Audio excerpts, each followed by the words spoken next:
नमस्कार दोस्तों, स्वागत है आपका मेरी जीके की पाठशाला में। और आप पढ़ रहे हैं मेरे साथ आज कंप्लीट हिस्ट्री। और कंप्लीट हिस्ट्री में क्या पढ़ रहे हैं आप मेरे साथ? तो आज पढ़ रहे हैं आप गुरु नानक, जो सिख संप्रदाय के प्रवर्तक हैं और सिख संप्रदाय के प्रथम गुरु भी गुरु नानक देव जी कहलाते हैं। तो आज की क्लास को हम शुरू करते हैं। तो दोस्तों, भगवान आपको आशीर्वाद देने के साथ साथ देकर क्या करता है? चुनौतियां देकर परखता भी है। तो भगवान जो है,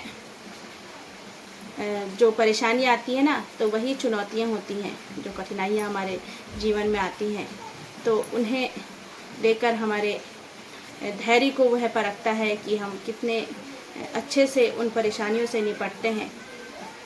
इसलिए जो हमारी चुनौतियां होती हैं वह परखी जाती हैं भगवान के द्वारा। क्योंकि अगर इरादा नेक और मजबूत है तो मनुष्य हारता नहीं है, बल्कि जीत हासिल करता है। क्या करता है? मनुष्य हारता नहीं है अगर इरादा नेक और सच्चा है, मजबूत है। ठीक है। तो दोस्तों, उम्मीद है आपको अच्छे लगते होंगे ये मोटिवेशनल कोट। वैसे हर एक फील्ड में हमें थोड़ा मोटिवेशन चाहिए, क्योंकि हर फील्ड में हमें परेशानी होती है और कोई हमें ऐसा चाहिए जो हमें समझाए। वैसे तो आप समझदार हैं, फिर भी मैं अपनी तरफ से थोड़ा सा प्रयास करती हूँ कि मैं आपको अपनी तरफ से भी कुछ मोटिवेशन दूँ। तो वही मैं कोशिश करती हूँ। ठीक है दोस्तों। तो दोस्तों, आज पढ़ रहे हैं हम सिख संप्रदाय के बारे में। किसके बारे में? सिख संप्रदाय के बारे में। तो सिख संप्रदाय के प्रवर्तक और जो प्रथम गुरु हैं वो कौन है? गुरु नानक देव जी। कौन है? गुरु नानक देव जी। इनका जन्म जो हुआ था गुरु नानक देव जी का, कब हुआ था? कार्तिक पूर्णिमा को। कार्तिक पूर्णिमा को हुआ था। और कब हुआ था? 15 अप्रैल 1469 में नानका साहब पाकिस्तान में हुआ था। कहाँ? नानका साहब पाकिस्तान में हुआ था 15 अप्रैल 1469 ईस्वी में, कार्तिक पूर्णिमा को हुआ था। ठीक है। और इनकी मृत्यु कब हुई थी? तो दोस्तों, इनकी मृत्यु हुई थी गुरु नानक देव जी की 22 सितंबर 1539 ईस्वी में करतारपुर पाकिस्तान में हुई थी। तो इनका जन्म भी पाकिस्तान में हुआ था, इनकी मृत्यु भी पाकिस्तान में हुई थी, और इनका जो गुरुद्वारा बना हुआ है वो भी पाकिस्तान में है।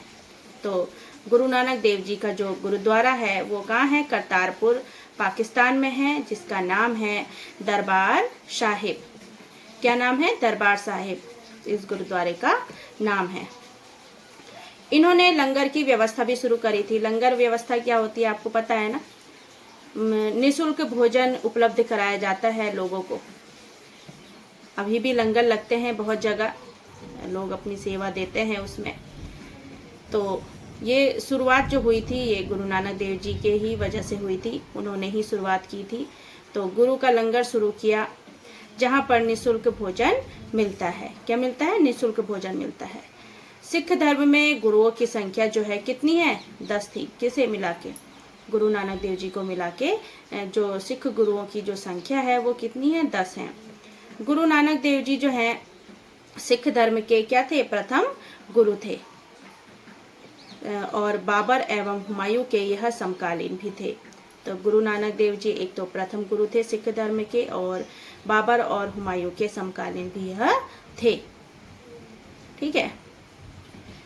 गुरु नानक देव जी के बाद कौन आते हैं? गुरु अंगद देव। कौन आते हैं? गुरु अंगद देव। तो गुरु अंगद देव, जिन्हें लहना के नाम से भी जाना जाता है, और इन्होंने जो गुरुमुखी लिपि है उसके भी इनको जन्मदाता कहा जाता है, गुरु अंगद देव जी को। और इन्होंने लंगर व्यवस्था को स्थायी बनाया। शुरुआत किसने करी थी? शुरुआत करी थी गुरु नानक देव जी ने। और इसको लंगर व्यवस्था को स्थायी किसने करा? गुरु अंगद देव जी ने। ठीक है। अब है गुरु अमरदास जी। सिखों के जो तीसरे गुरु थे वो गुरु अमरदास जी थे।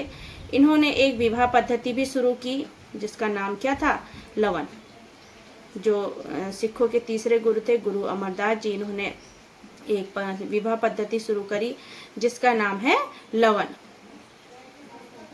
अब गुरु अमरदास जी की जो पुत्री थी बीबी भानी, उनसे अकबर ने क्या करी, भेंट करी। और अकबर ने भी अकबर से भेंट करी किसने, बीबी भानी ने और अमरदास जी ने।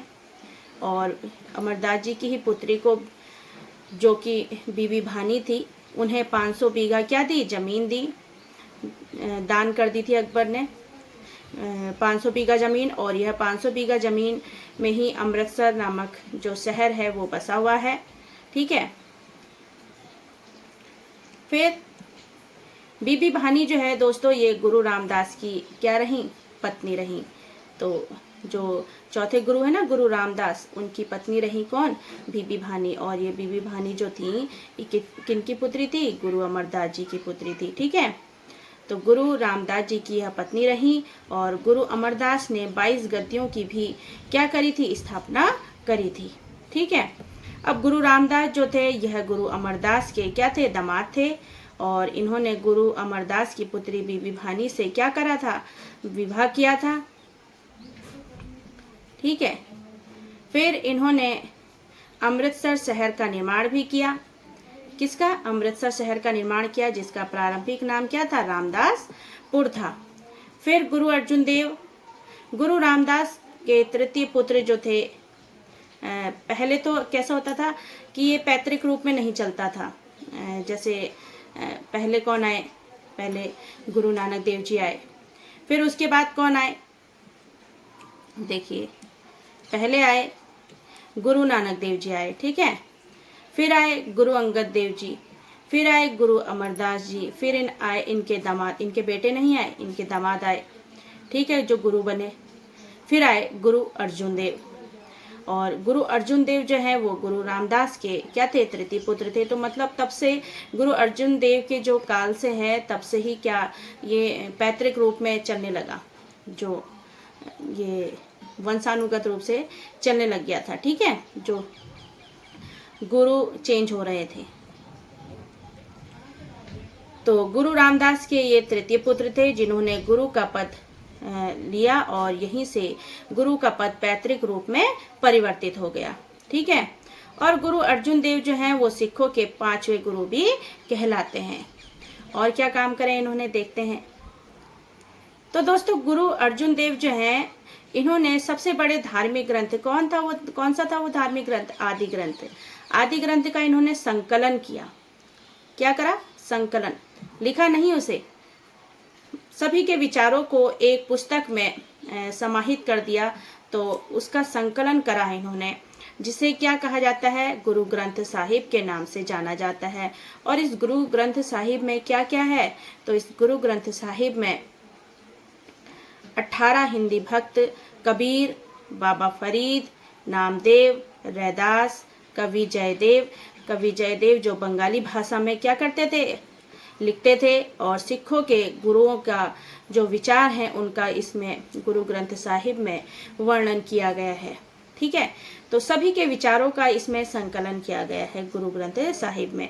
और अमृतसर के जो तालाब हैं उनके बीच में हरमंदिर साहब का भी निर्माण किन्होंने किया था, गुरु अर्जुन देव ने किया था। अब गुरु अर्जुन देव ने और क्या कार्य किए, तो गुरु अर्जुन देव ने मसनद प्रथा शुरू की, जिसमें क्या होता था, प्रत्येक व्यक्ति को अपनी आय का 10वां भाग दान में देना पड़ता था। तो मसनद प्रथा यह थी। ठीक है। फिर 1606 में गुरु अर्जुन देव को जहांगीर के पुत्र खुसरो की मदद करने के जुर्म में फांसी की सजा दे दी जाती है। तो गुरु अर्जुन देव को सजा कौन देते हैं, जहांगीर देते हैं। और क्यों देते हैं, क्योंकि उन्होंने उनके पुत्र जो खुसरो जो उनके जहांगीर के प्रति क्या कर रहा था, विद्रोह कर रहा था। तो वह गुरु अर्जुन देव के पास चला गया। तो उन्होंने खुसरो को क्या दी, शरण दी। तो इसी कारण गुरु अर्जुन देव को फांसी की सजा दे दी। किन्होंने दे दी, जहांगीर ने दे दी। ठीक है। फिर आते हैं गुरु हरगोविंद। गुरु हरगोविंद, ठीक है। इन्होंने सिखों को सैन्य संगठन का रूप दे दिया। अकाल तख्त का इन्होंने निर्माण किया। अमृतसर की इन्होंने किलाबंदी की, ठीक है। नगाड़ा बजाने की प्रथा भी इन्होंने शुरू करी और 2 तलवार बांधकर यह सिंहासन पर बैठते थे। तो 2 तलवार बांधकर यह सिंहासन पर बैठते थे, ठीक है। तो ये कार्य इनका था। तो एक बार शॉर्ट वे में पढ़ लेते हैं। गुरु नानक देव जी के बाद कौन आए थे? तो गुरु नानक देव जी के बाद गुरु अंगद देव जी आए थे, फिर गुरु अमरदास जी आए थे, फिर कौन आए थे? गुरु रामदास जी आए थे, फिर गुरु अर्जुन देव और फिर आते हैं गुरु हरगोविंद। इनसे आगे जो पढ़ेंगे हम अपनी अगली क्लास में पढ़ेंगे। और अगर आपको अच्छा लगा होगा मेरे साथ पढ़ना, मेरी क्लास अच्छी लगी होगी, मेरा कंटेंट आपको अच्छा लगा होगा, तो प्लीज़ लाइक शेयर सब्सक्राइब कीजिएगा। Thank you.